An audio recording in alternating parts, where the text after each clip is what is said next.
Hi, hello, and welcome to your favorite average to good podcast, Call It What You Want, which is being brought to you by a good to great sponsor, Zillow. Someday starts today. Welcome to wherever you're watching this from, whether it's on the Golasso Network, the YouTube channel, Golasso America, or if you're listening to this on podcast form, we appreciate you. I'm Jimmy Conrad alongside Charlie Davies and Tony Miola. And guys, as we do to start the week, how was your weekend? Big Tones, to go with you. How was your weekend? My weekend was good, man. You guys know I'm on vacation the last week, and I'm hanging out in Stillwater, Oklahoma. I know that sounds like it's not Charlie's Cabo house or his, house in France. It's not, no, it's not any of those. It's just a small apartment in Stillwater, Oklahoma, and just chilling out, watching some baseball, and obviously watching all the soccer I can on the weekend. So yeah, it's been good. It ends here in 24 hours, but it was good while it lasted. All right. We love that. Chuck, how about you? Man, what a weekend we had. Okay. We played in the Revs Cup. So the Revolution Academy hosted a tournament. All right.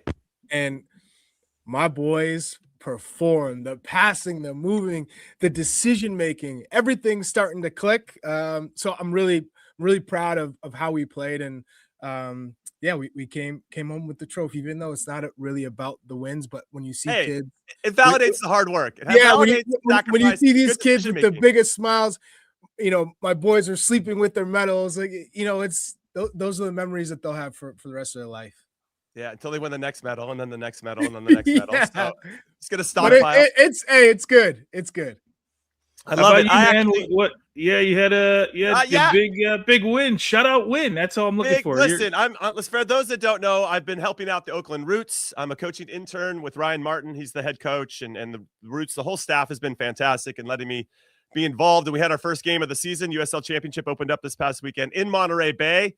We knew it was going to be a tough one, and we squeaked out a 1-0 win. I'm really. Are you on the sidelines during these games too? Well, technically, are you getting up? Are you getting up on the line, being like, okay, I want you guys to drop it, step up, and the coach sitting there like, we have to get Ryan on the show. Is this a little bit about Newcastle almost? No. Ryan's the guy. For preseason I could do that, but for regular season games, there's only so many spots on the bench. So I am actually the eyes in the sky. So I get up there, and that's kind of where I prefer to be, because I can see the team shape a lot better there, and then I can radio down or text to those guys and say, hey, think about these things, or this is where they're trying to press us, or vice versa. We're pressing this player really well. So it's been fun. We have our home opener this weekend against New Mexico at the Coliseum in Oakland, where the A's and Raiders used to play. So it should be a lot of fun. We're expecting a big crowd. If you're in the area, come out and support. You're going to see Coach Jimmy running around out there, which is very thrilling. Just a shout out, though, to my U15 girls, my daughter's team. We won our state cup round of 32 games, 6-0. So we don't have medals like Chuck's kids to sleep with, but we've now booked a ticket against another team in our club. So it's like a proper derby in the round of 16. We cannot wait for that one. I'll keep everybody posted. By the way, no medals yet. Before we get into that, so April 1st to the 4th, there's a big Easter international tournament in Orlando. So we got to have Coach Tones come help me out with my group. I've been planning on it, man. You told me about this a while ago. I'm hoping that work doesn't get in the way. I'd love to come up there. It's it's a little less than 2 hours from where I'm at. I would love seeing you guys stalk on the sidelines, berating referees and all that good stuff. I think I'm going to be coach evaluator for the day. That's what I feel like my job. That might be better. We need a full rating on Charlie Davies's sideline demeanor. All right, let's get into the show. Lots to talk about. Of course, players performing well for their clubs. Maybe some not getting the goal contributions, but happy to see them back on the field. Christian Pulisic looking at you. And the big news, though, ultimately is Sergiño Dest, who is slated to start for us, right? I think he's going to start for us if he's healthy, all things considered, for the U.S. in the World Cup this summer. But he just had a hamstring injury. He's been suffering injuries for quite some time. This is the club statement from PSV about Sergiño Dest. He said, PSV will not have Sergiño at their disposal for the coming period. A medical examination revealed Sunday the 25-year-old defender fell out with an upper leg injury during the home game against AZ Alkmaar. Exactly how long Dest will be sidelined is difficult to predict at this time. He is focused on a return toward the final stages of the season with next summer's World Cup in the United States, Canada, and Mexico as an important goal in addition. Dest also added on his Instagram And what I thought was interesting is in his Instagram, it's showing him like pulling up. So it's an interesting photo to put up there, but he put it up there anyway. He said, I will do everything within my power to be back there, top fit towards the end of the season, and I'm confident that I will succeed. Thank you for the many heartwarming messages. This support only gives me extra motivation to start working very hard on my recovery. I guess the big question, I'll come to you first, Chuck, on this. How blood is this for Sergiño, I guess, for the March friendlies and then for World Cup preparations overall, because he played 4 of Mauricio Pochettino's 22 games in charge, and in 4 of the last 6. And he started again in the last 2. We're all really excited, right? Beat Paraguay, started that game, we won 2-1. Uruguay, he started that one, we won 5-1. It seemed like he was really working his way into being the guy, and this is a pretty big setback. It is a big setback, but it's one that you can get over. This isn't, doom and gloom for the World Cup. I think when we're talking about these March friendlies, it's a massive window, but Pochettino knows what he's getting from him at this stage. So at the end of the day, it's probably going to be 4 to 6 weeks of just trying to get back your strength in your hamstring, letting it heal first, and then getting your strength back before you return to training and return to matches. So most likely he'll be good for the World Cup and coming into form for the World Cup. But for this window, it's unfortunate because you want to get a sense of what your team is, your best 11 is going to look like, and talk about an amazing test against Belgium and then Portugal. So when one door is closes, another one opens for someone else. And I think we were all talking about, what is Timothy Weah's role in this team? He's a natural right wing back. That's where he prefers to play, actually, over the course of his career. I mean, I remember having this conversation with him because he always played in those attacking positions with the U.S. and then in club was more relied on for two-way and more so defensively. So I think it opens up the door for Timothy Weah to be the starter in that position. I guess Tones, and I agree with that ultimately, that he seems like the most natural fit in that spot. But Tones, I guess where I'm disappointed.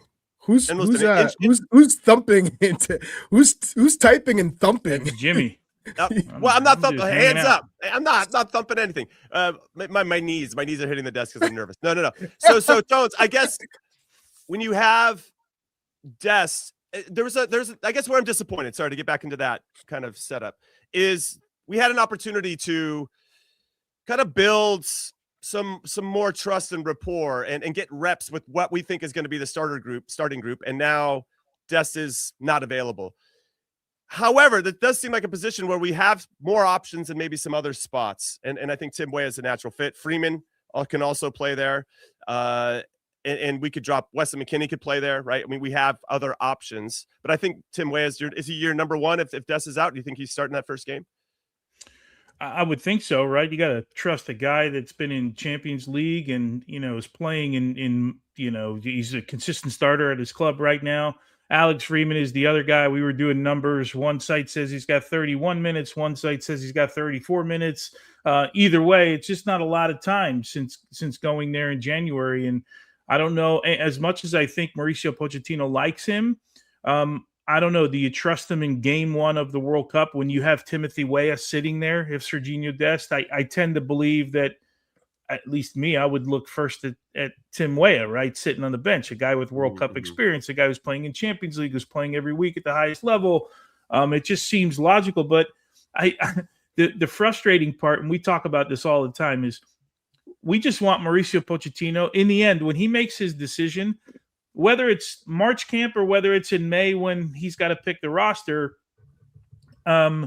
we just want Mauricio Pochettino to have everyone available. Now, I know that's pie in the sky, and it's not likely, and we talk about it, and we know not everybody's going to be available.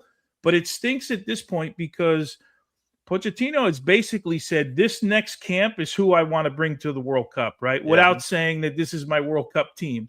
Right.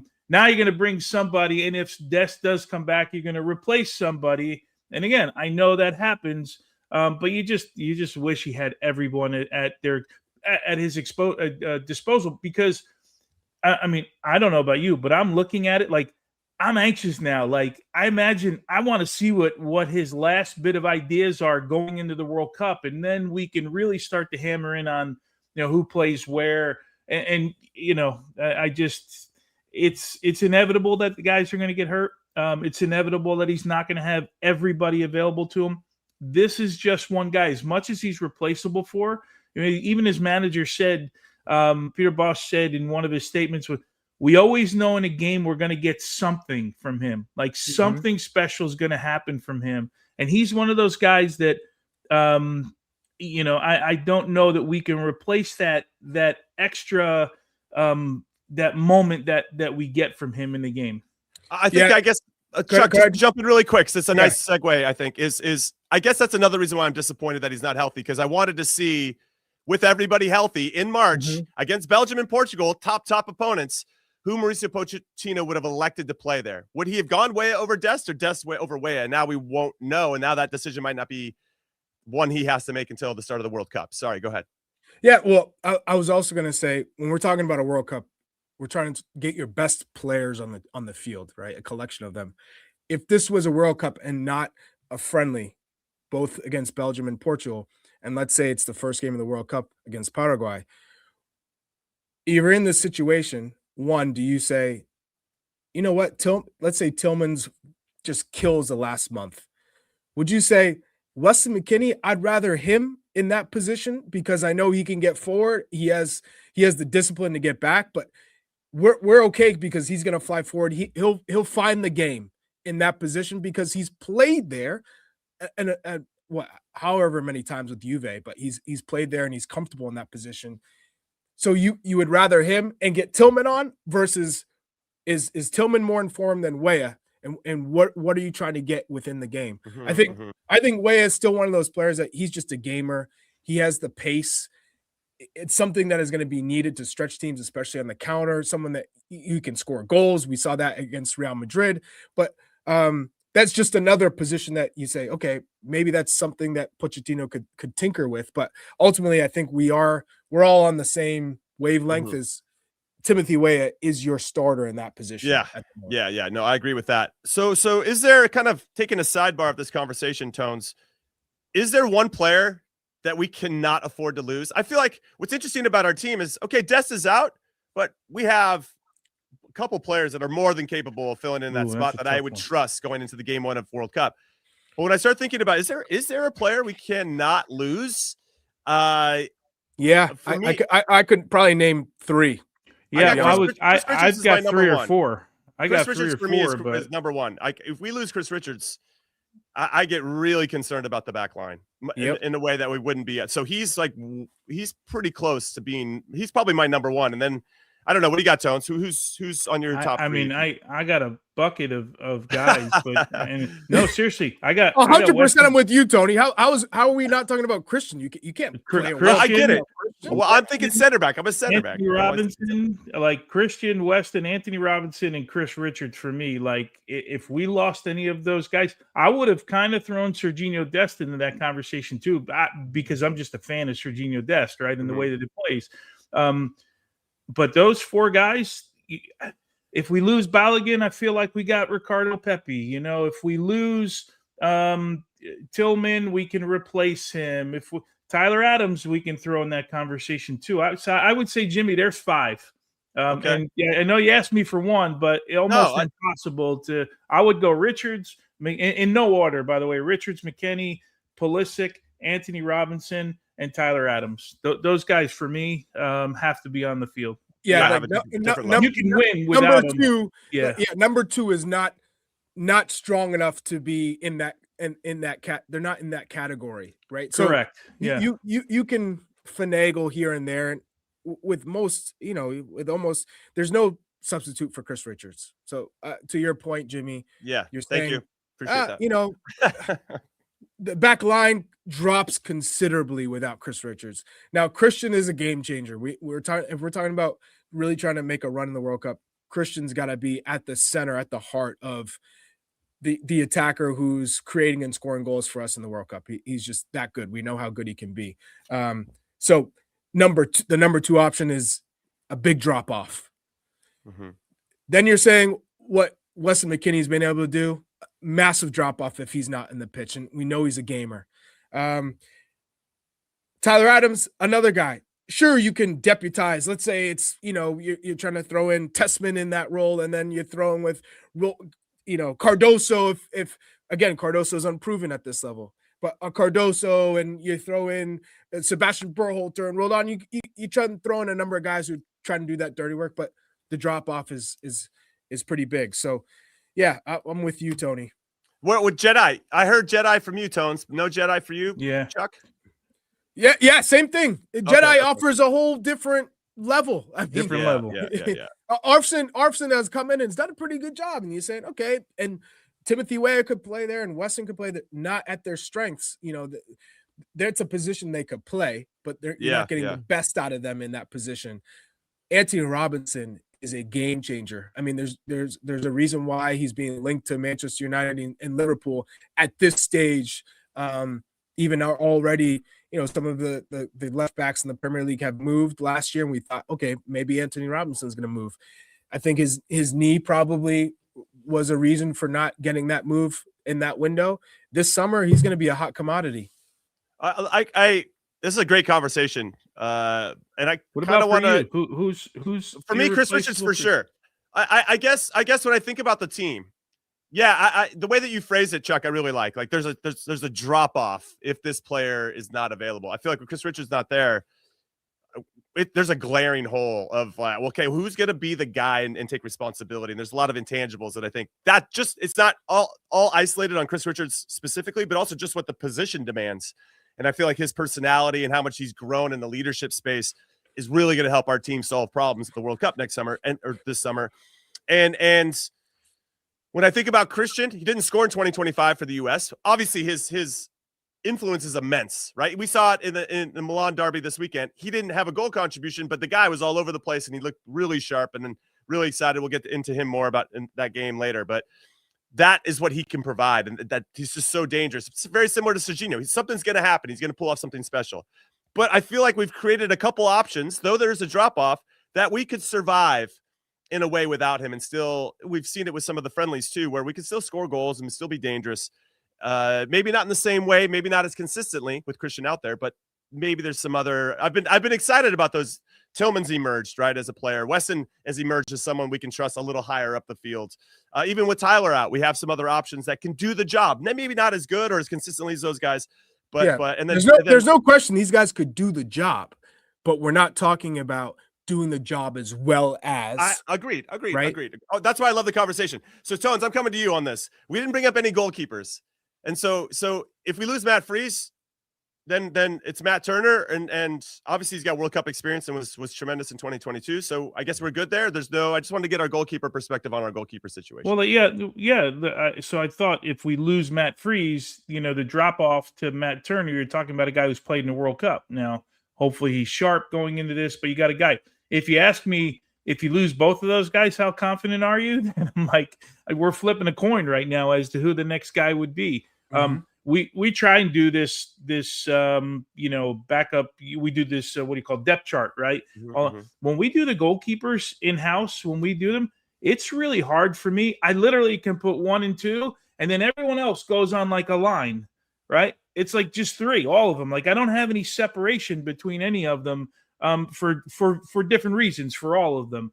Do you see Diego Cochin getting any sort of look? I just don't know how you can. I'd love it if he did, but I just don't know how you can if you were really strong. So if you told me we had let me think of one of the goalkeeping crews. If you told me we had how about you I was gonna say Friedel and you forget it. Yeah, okay. If you told me you had Tim Howard and Brad Guzan and you wanted to take a young goalkeeper, perfect, beautiful, because we think Diego Cochin or somebody else is going to be the future. Perfect. But I think when you don't have that caliber of 2 guys, I don't know. I think you literally have to take the third best guy, whether it's Cochin or it's somebody else. Like you got to take the next best guy. I mean, it's really happened once. I know the Netherlands used 3 goalkeepers in one of the World Cup, but it was a penalty kick shootout that Van Gaal made some changes in. I think it was Argentina, right? When Goycochea finally got in, he may have been the guy that was the third guy that ended up playing. So it's not happened a lot that it plays, and it's not unlikely. But I don't know. Is it I think Diego Cochin loses out this World Cup because the guys in front of him just aren't stronger. Now, I don't know where Pochettino is with Cochin. I imagine that he's on the radar. But like if a Jonathan Klinsmann is still playing well at Cesena, you got to think about him. And I don't know in MLS, is it Brady? Is it Schulte? Is it I'm losing my mind on all the – but, you know, who is the guy? Go put it down. For me, they're all on one line right now. Yeah, it's going to be interesting to see just the roster selection in particular, and of course, who is healthy and who is the player we cannot lose. A great conversation. I know there's a great conversation happening in our chat on our YouTube channel as well. So join the conversation. Hit us up on social media at Golasso America. All right, we're going to take our first break. When we come back, we'll get into some of the performances that we were mentioning from this weekend. It should be a good conversation, so keep it right here. The clock never stops. Relive the greatest moments with uninterrupted highlights and more. It's Gareth Bale! Ronaldo! Wonderful goal! On the UEFA Champions League channel. Streaming free. Welcome back to the show, which is being brought to you by Zillow. Someday starts today. I'm Conrad Dino alongside Chuck, Chase, and Chuck and Big Tones. And what a conversation to start this. I know we're off this day off. It's great. I'm feeling good. I'm feeling energized. Let's go. I love it. All right, let's get into our Americans abroad. Some notable weekend performances. We're going to start with Folarin Balogun, who, by the way, I mean, the guy just looks so sharp. I love watching him play. Got a goal and an assist in Monaco's big 3-1 win versus PSG. Not just some run-of-the-mill team in France. PSG reigning, for me, the best club in the world, and I thought he was excellent. I thought Monaco was very good, and it was nice to see him have a significant factor in that result. Haji Wright scored again, everybody. 16th goal of the season in Coventry City's 2-0 win versus Bristol. Did a very nice job of winning the ball on the top of the box and a cool finish even though they were down. Man, you got Benjamin Kramaski, played 90 minutes for Parma in his first Serie A start. It was a 0-0 draw versus Fiorentina. Long may that continue for one of our top young players. Austin Trusty played 120 minutes and converted a shootout penalty. No pressure, Austin, in Scottish Cup win versus Rangers in the Old Firm. That was a really good game, fun to watch. Good tempo in that one. Ricardo Pepi scored again. He scored the winning goal for PSV in their 2-1 win versus AZ Alkmaar. And we got to get right into it with our resident number 9. We're going to do the Zillow player spotlight presented by Zillow. Someday starts today. Balogun, 3 goals and an assist versus PSG in 4 games this season. Ricardo Pepi and Haji Wright keeping pace by scoring goals as well, Chuck. I mean, I love what's happening right now with our strikers. Give it to me all day. I love when strikers are getting hot because they sense the World Cup is coming, soon approaching. And so when you have that motivation, you know, Haji Wright's chasing promotion. He's thriving with Frank Lampard as his manager. So you can taste promotion and playing in the English Premier League, but also the World Cup is right there in front of you. So you feel everyone's moving in that direction. And Balogun, you're talking about playing PSG in Champions League and Liga. I've really been impressed with his movement, but now his body shape, the way he's able to hold up the ball, his finishing, as good as it's been, he can still be better. There are chances where, you know, he misses or he doesn't take the half chance the way that I would have expected him to. But at the end of the day, you can see that he's growing in confidence. So I'm thrilled.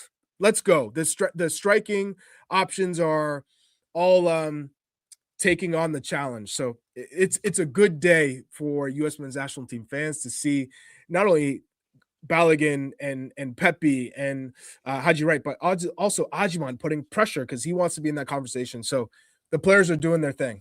So let's tie back into the fun conversation we had in the first segment then, Tones. Let's say Christian was hurt. I'm not trying to put that out there in the universe, but let's just say hypothetically Christian's hurt. Would you consider, given how well our strikers are doing and how hot they are, if they continue this form going into the World Cup and maybe play well in these friendlies, which is what we hope, would you consider a world where maybe we go with 2 strikers and just have 110 and where you find a universe? Let's pretend Chuck's not shaking his head. Just you and me, Tones. I didn't see Chuck. I was looking at stats, but my answer is no. I don't see a world. Were you saying no? Yeah, I said oh, okay. It's not even no, it's a hell no. We're not playing with 2 strikers. Yeah, I don't see a world, especially at this time. Like if Mauricio Pochettino came in November, of, 24. If he came in and went to a 2-striker system, and we've been working on it for a while, and we had some wrinkles off of it. Look, think about, what was it, Gold Cup, right? We went to 2 strikers a couple times. Who was it?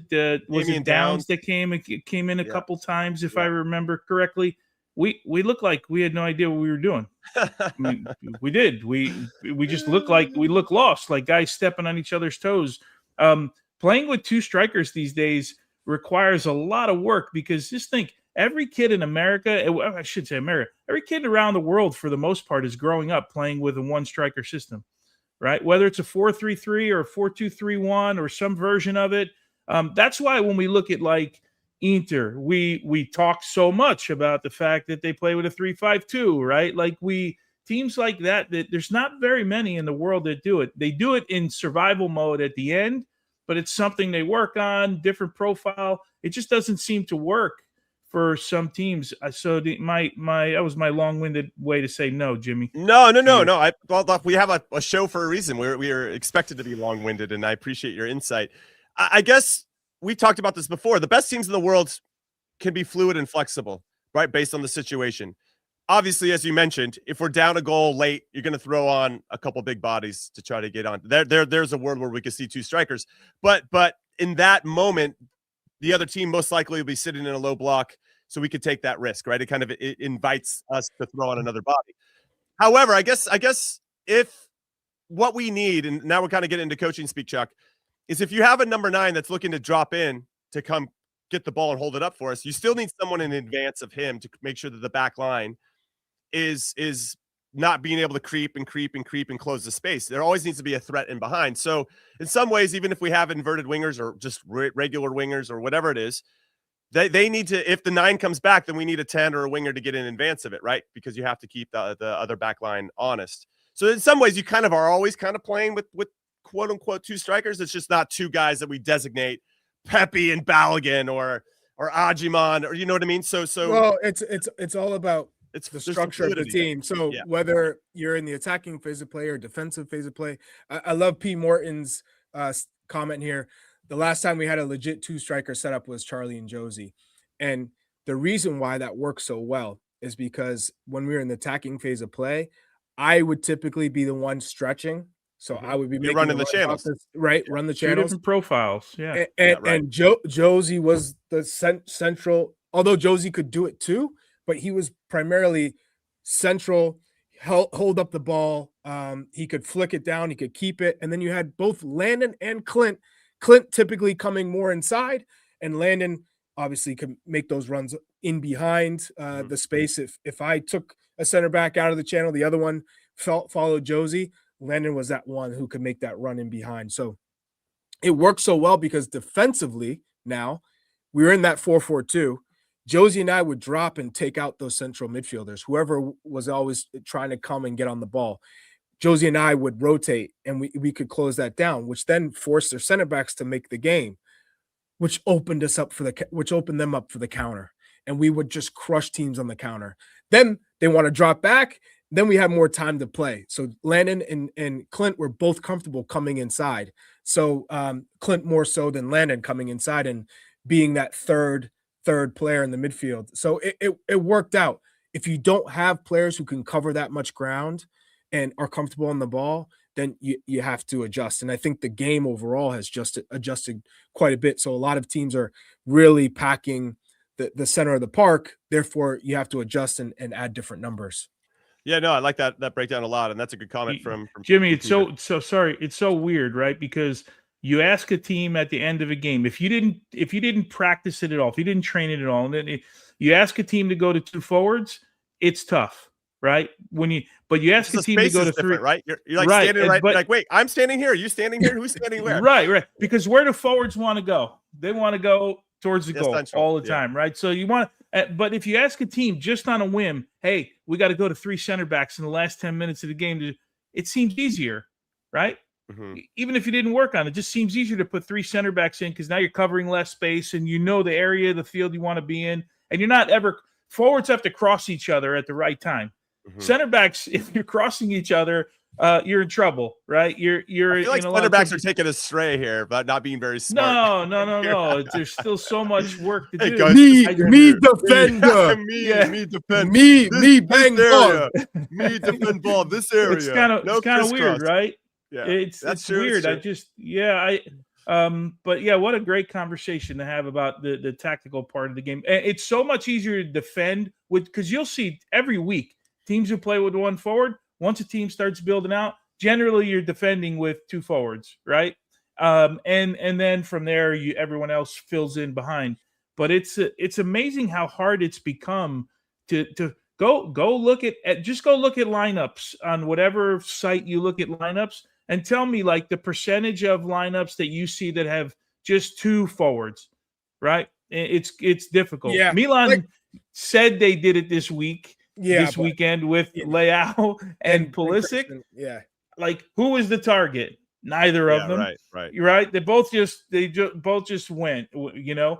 I said Inter Milan before. That's the example I gave before, because you have two different profiles. You have one target and you have one guy who plays underneath a little bit and can go side to side and do those things.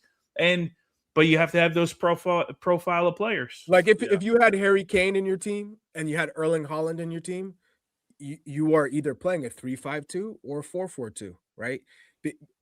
Let's say it's an Mbappe and Haaland. You're playing with two strikers, because Kylian Mbappe is not going to defend, so you adjust. But more so, he'll roam a little bit. Right. Mbappe will go find the game. Yeah, but Harry Kane and Erling Haaland is a perfect example. If they're playing on the same team, you're playing with a natural two striker system. You are incorporating your tactics, knowing that those are your two strikers. All right, so we brought up Christian a little bit earlier. We just talked about him here. Milan got a big 1-0 win in the Milan derby, and that closes the gap. Inter pretty clear, 7 points on top. Probably going to win the Scudetto this year. That's not that big of a flag in the ground on that, but this made it at least a little bit closer. 10 games. Let's talk about Christian specifically with our Milan superfan here, Tony Miola. 10 games without a goal contribution from Christian. But I actually thought he played really well in this game against Inter. He had one slaloming run there in the second half where you're just like, this guy's just a different beast when he gets going. When he's got a little bit of space to run, he's really hard to slow down. And so I wanted to get your thoughts on where Christian is, how he looked, and do you feel like he's rounding back into the form that we all know and love? Yeah, look, I think 10 games may be a little bit deceiving, right? With the minute, like, you come off the bench for 11 minutes at the end of a game, that type of thing. But yeah, the stat is the stat. He looked really good in the first half. And there's been this concern, and I can't tell you how many times I've read, like, I can't believe Christian is not playing. They're not putting him. The guy clearly was hurt. The guy clearly wasn't fit to play. He went from their best player to just going on the bench. No, there was something wrong with him, and now it looks like he was explosive in the first half. You mentioned that little run that he made, but there were times even off the ball where he didn't get the ball, where you see him just explode into a space. Okay, the ball doesn't come, but you can see it's like the Christian of old. I don't know if you saw, our guys did a great job over there at the desk. They were there live. They were watching the game. They covered it there. Tamori came on, and they asked him about Christian, and he went on about people don't realize how good he is and how good he is with the ball, how good he is off the ball. He talked about how fast he was and how people don't understand how fast Christian Pulisic is in that first 2 or 3 steps when he explodes. So when you're injured, that stuff is the first thing that goes away from you a little bit, right? Is that explosion, that first step. So when you don't have that part of your game, it makes it difficult. But I was really encouraged, Jimmy, by watching that first half. They a little bit surprised. They pressed higher up the field than people thought they were going to. A little bit of a master class there from Allegri. And the second half, they dropped off a little bit. And Inter obviously was chasing the game at that point and needed to throw more numbers forward. But as far as Christian Pulisic, he looks like he's close. I'm not necessarily worried about the numbers right now, because I think he's always going to be a number producing guy when he's on the field. I think what's interesting about their tactics, and we talked about it they can say they lined up in a 2-striker, but it's Weah and Pulisic as their quote unquote 2 strikers. And Weah drifts to the wide areas. Yeah, and he does. So who fills in that center gap, and who's that responsibility? Obviously, they have it worked out, but it is an interesting way to try to create space and to hurt other teams. What was your rating for him, Chuck? Let's say out of 10. I actually did a good solid 7 or 8. I was really impressed with Christian this past weekend. Yeah, I would have said 8. And I go back to watching the game when they lost they lost to Parma, and I was watching the game and I'm thinking to myself, Christian's doing a lot of the dirty work. He Leao turns off a number of times. He'll just like start walking and not be involved, and it's almost like this carefree, hey, I'll play when I want to play type of approach. And Christian will be doing all the dirty work, and then he looks up and he's got nothing, and then he's hooked, and he's sitting there. You could tell he was not happy about that. But I think, to Tony's point, when you aren't 100% and you're trying to get back your match fitness, your sharpness, but the confidence in your body, it takes time. And right when you get to that 84-minute mark and you start to push it, that's when you start to feel that your body's good and you can go full steam ahead. And so I think he's getting there. And again, I'd rather have Christian coming into his peak at the end of May than coming into his peak in April or March, and then drop it, having that inevitable drop, and then trying to pick yourself back up for a World Cup. Hey, Chuck, we need him at Milan too for the next couple months too. Yeah. Hey, but you're good for Champions League. You're not going to win the Scudetto, All right, Christian had a game high, 3 key passes and 3 successful dribbles into those advanced stats on that. So, good performance from Christian. Long may that continue. Got some other big games coming up. We got some Americans in the Champions League round of 16. Let's get into a little preview there. We have Atalanta taking on Bayern Munich. Good luck, Yunus Musa, because I feel like Bayern Munich is just going to steamroll you. Bayern is averaging over 3 goals a game in the Bundesliga, and in fact, only 9 goals away from setting the league record for one season. They got 9 games left to get 9 goals. I think they're going to break that record for sure. They're going to smash it. You have Atletico Madrid versus Tottenham. That will be an interesting game. Johnny Cardoso, hopefully he'll get some valuable minutes. I'm hearing Tottenham might not even roll out their best players because their relegation fight is more important than this 2-legged tie over at Leti. We'll see how they perform. So that means they're rolling over. That's what I'm hearing. Mauricio Pochettino is apparently going to be in attendance for that game, Atleti versus Tottenham. We'll get into that in a second. And then Bayer Leverkusen taking on Arsenal. So Malik Tillman getting some minutes, getting back into the team, coming off the bench recently. We'll see if he can get a few more minutes against a very good Arsenal team who have to be considered one of the favorites to win this competition, because that's what they're built for, built to win multiple competitions. But let's talk about Pochettino. Chuck, coming to you. This is a big opportunity then for Johnny Cardoso, right? To be seen in a Champions League game against Pochettino's former club. This could be a moment where he gets himself back into the team. It's a massive opportunity. We had Bob Bradley on here, and he was talking about coming to visit all of us and watching us in Europe and trying to figure out how that player might fit into the team and what's the long-term prospects of that player, short-term versus short-term prospects, potential, but keying in on certain qualities. So I think Pochettino sitting there and watching Johnny Cardoso is going to say, how does he fit with what I'm trying to build in this midfield? If I'm going to have Tyler responsible for being more of the 6, or do I want Tyler going to hunt what he does best? And I need someone who's going to be someone who's going to complement what he does in terms of what Tessman does, who kind of sits in front of the back 4 and is very good with his positioning.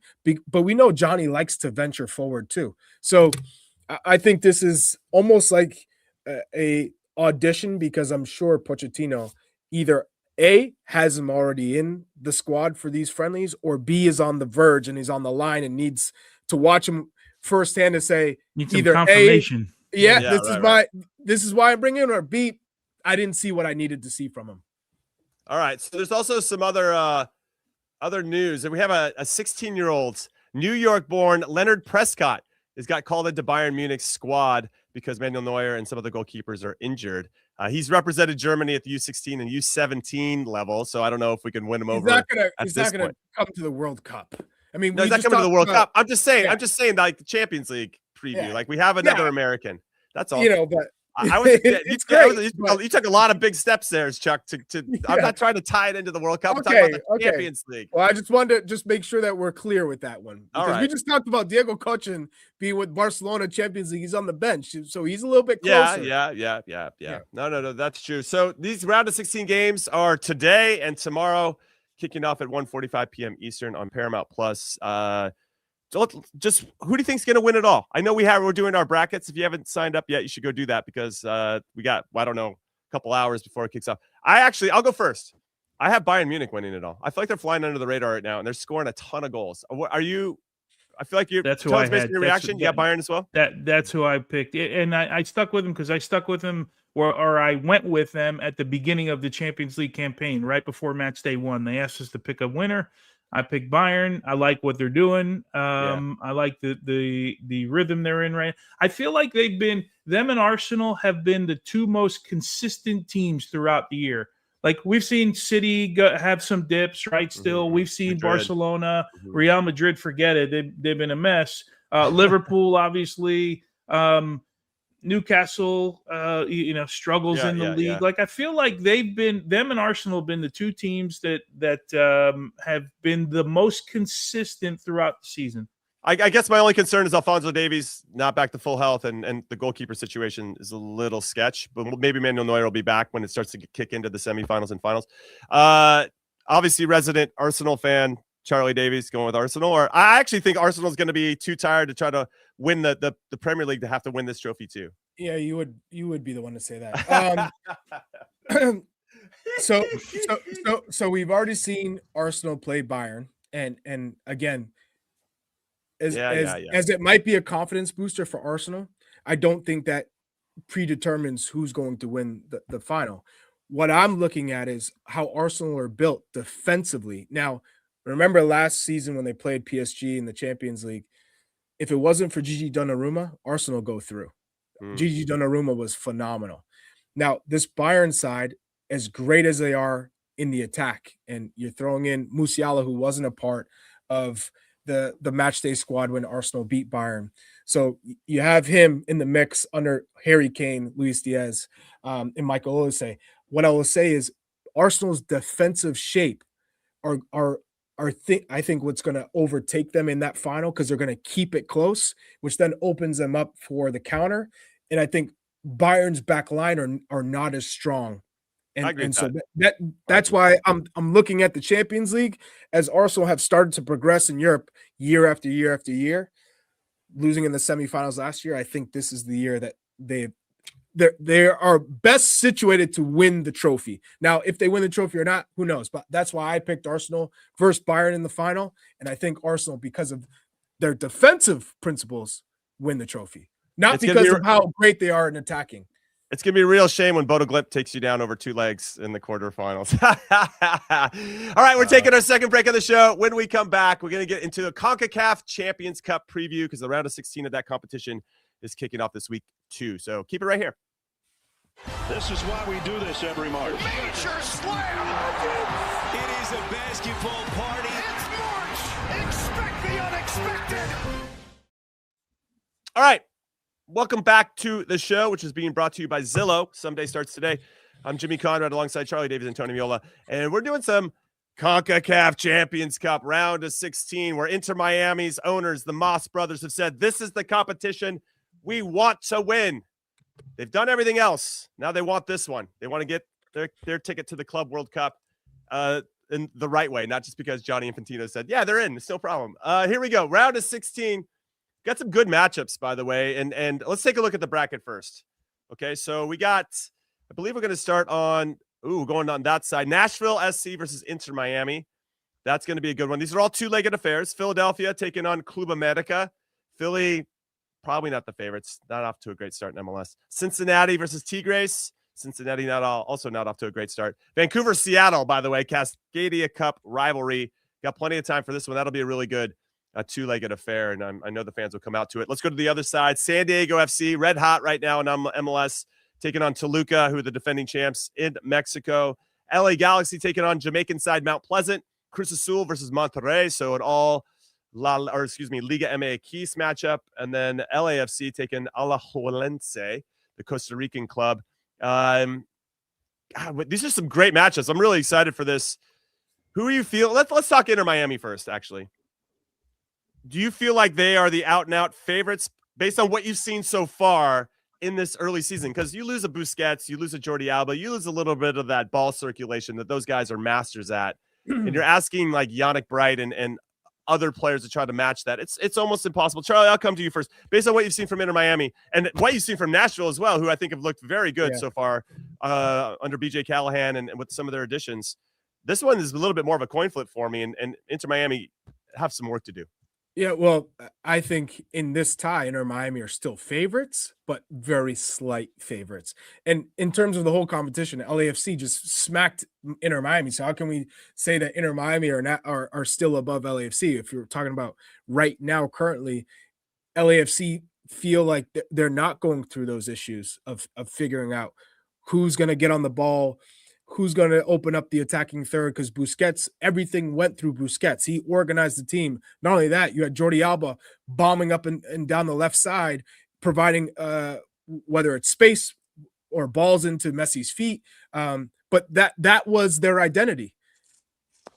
There's going to be a little bit of an adjustment period of figuring out, all right, how do you adjust without a Sergio Busquets? That's not an easy thing, and not something that you're going to be able to fix really quick, because Yannick Bright has done a pretty good job of integrating himself into this team and figuring out ways to contribute. But he's not ever going to do what Busquets did. Never. Now, Rodrigo de Paul has kind of picked up the slack and trying to be that player. He's given up a couple bad passes this year. But that's not his game either. He has the ability to make some plays and open up the back line, but that's not his game either. So he's taking on that responsibility. But that game, the tie between Nashville and Inter Miami, is that your favorite one of all? Yeah, it's such a shame, because those are two teams that could eventually get to a semifinal or final in this competition. But that's going to be the best matchup, I think, of the whole tournament, maybe outside of the final. Okay, so some stats on that one. Since Leo Messi's joined Inter Miami, Miami have dominated their series against Nashville. 8 wins, 1 loss, 2 draws. Messi has scored 15 goals in those 11 games. I mean, how do you slow him down, I guess, is always the big question, and how Nashville can do it. BJ Callahan, I think, has tried pretty much everything he possibly can. He might now be trying, with the addition of Christian Esposito, let's just outscore these guys. We'll give Messi his 3. We just got to score 4. Kind of seems like the only way to maybe solve this enigma that Inter Miami has become for Nashville, Big Tones. Yeah, but I do like the way Nashville has gone about their business with regards to building their team, right? And I'm with Chuck. It's too bad they're in this position right now that they have to play each other, because I think if they were in different sides of the bracket, we might be lining your bracket up a little bit differently. But I like their balance. They've done a really nice job of bringing experienced guys in. They've got a bunch of, I'll call them Nashville SC veterans, right? Guys that have been around for a little while. Inter Miami, look, there's always one factor that you can never get over, and that's the Messi factor. Like you hope on the night he's not feeling it, and you hope that you play really, really well. I think that's certainly in MLS a way to beat them. But they're in the bracket. They've got to get through America, who's not having a great run in Liga MX right now, but it's still America, right? You got to go there and play at some point. It's not easy. But yeah, I'd see one of those potentially getting to, they'll get to a quarterfinal, right? Right. Getting to a semifinal. Yeah. So the potential path to the final for Inter Miami is Nashville, which or vice versa, right? Then you have Club America, potentially Tigres, and then let's say Vancouver gets past Seattle, and then potentially you have a final of Toluca, San Diego, LAFC. If we had to do some power rankings right now, Chuck, is Inter Miami your number one? I say of MLS teams to win this competition. Would you say that? I just said LAFC.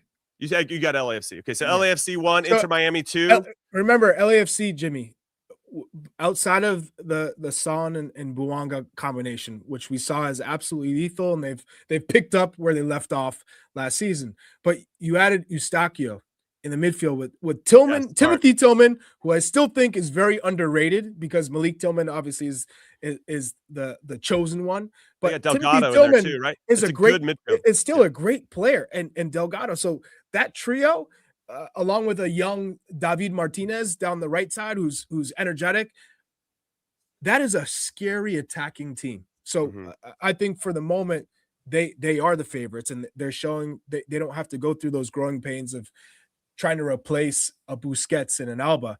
But like you said, Tone, the Messi factor is he's still Messi. Yeah. And so when he's in your team, he can justify losing an Alba and Busquets and still be able to win a trophy like Concacaf Champions Cup. So everyone knows that's the goal. So I think it's LAFC slightly above Inter Miami. And then we're talking Nashville, Vancouver, San Diego. and even San Diego's in the mix, along with Toluca, who's been flying, and Cruz Azul. So those are the teams that I expect to be in and around the final. So Vancouver Whitecaps, Tones, got to the CONCACAF Champions Cup final last year. So they have some experience in this competition. That was a real catalyst to really change everybody's minds about what they were doing under Jesper Sorensen, their new coach. And I think he's done a nice job again of having this team ready to go and super prepared. They're really fun to watch. And I think they're going to make another deep run here, with all due respect to the Sounders in particular, who the only MLS team in the modern era to win the CONCACAF Champions Cup back in 2022. But I wanted to, do you feel like Vancouver has another chance, Tones? And then we got to give some love to San Diego FC, because this is going to be a real test. Cruising. Yeah. We got to give love to them because they just keep cruising along and keep winning everything. And what Mikey Varas has done there, the young goalkeepers come in again and done a really good job for them. Like they've got something really nice brewing in San Diego. You just hope that they can keep some of those players. They clearly have a plan on how they want to build things. Remember, they're still getting over the Chucky Lozano thing, and just it didn't become an issue. Like they dealt with it at the beginning of the season, beginning of preseason. It could have been they start off slowly and you're like, well, you see, you could have kept Chucky Lozano and figured it out. And it's been put on the back burner, right? They'll have to sort it out financially and all of that stuff, but that's different from what's going on the field. So credit to Mikey Varas for the job that he's done. To your Vancouver question, can they get to another final? I think it'll be difficult, right? It's difficult to follow up. Man, they were in 2 finals last year, right? It's difficult to follow it up. Now, we've got an expectation. That doesn't mean that they're going to get there, but you talk about organization, willingness to work. I don't know if you saw that Sebastian Berhalter, he gave the ball away this weekend, and he chased, what's his name, Velde. I'm sorry, Velde down. I'm thinking San Diego. They chased that Velde down and tackled him. Like, they have a work ethic probably like no other in Major League Soccer. They're just fun team to watch. All right, so using all that, and we've talked about the CONCACAF Champions Cup. In the past, this felt like we needed to win this for kind of the reputation of MLS. And I don't know if it feels the same way. It doesn't feel the same way to me anymore. I feel like we've been established. MLS teams have won enough kind of big games against competitions. Maybe the Club World Cup helped a little bit, right? Inter Miami got out of the group, and the Sounders performed well against some big clubs. And I don't know, it just feels a little bit different. However, Chuck, this is still an important competition for MLS to win, right? And it's been dominated by Mexican teams for a while. I know the Sounders had it in 2022, but historically the Mexican teams have done it. And maybe Leagues Cup has diluted it a little bit too, but how important is this for MLS to win? It's massive. It's just continuing to take steps in the right direction. The league, we can all be so proud of how much it's grown. Remember, when I was playing in college and you wanted to be on the national team and you wanted to be, probably fulfill your potential, you had to be in Europe. That was it. You knew you weren't going to come to MLS to develop. That's changed. Now you can be an American, play in MLS, and still be in the World Cup team. That just wasn't what you were taught when we were playing on youth national teams and trying to climb the ladder and fulfill our dreams.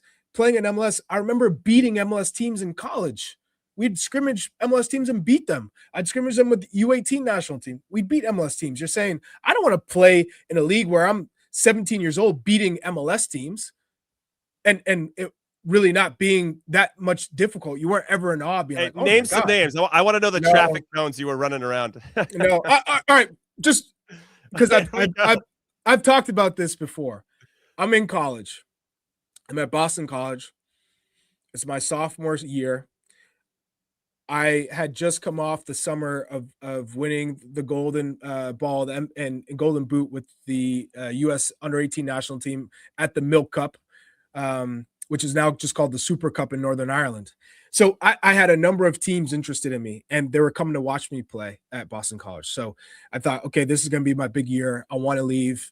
And I tear my meniscus in the very first game against Farley Dickinson University, where Alejandro Bedoya was playing. So now I got to miss the entire year, 5 months out, full repair, non-weight bearing. I'm depressed. It's difficult. I'm questioning my whole life. Am I ever going to be the player that I once was? So now I get back. I'm in the winter, training, getting hard, building my strength up. My first game, it's a spring game against the New England Revolution.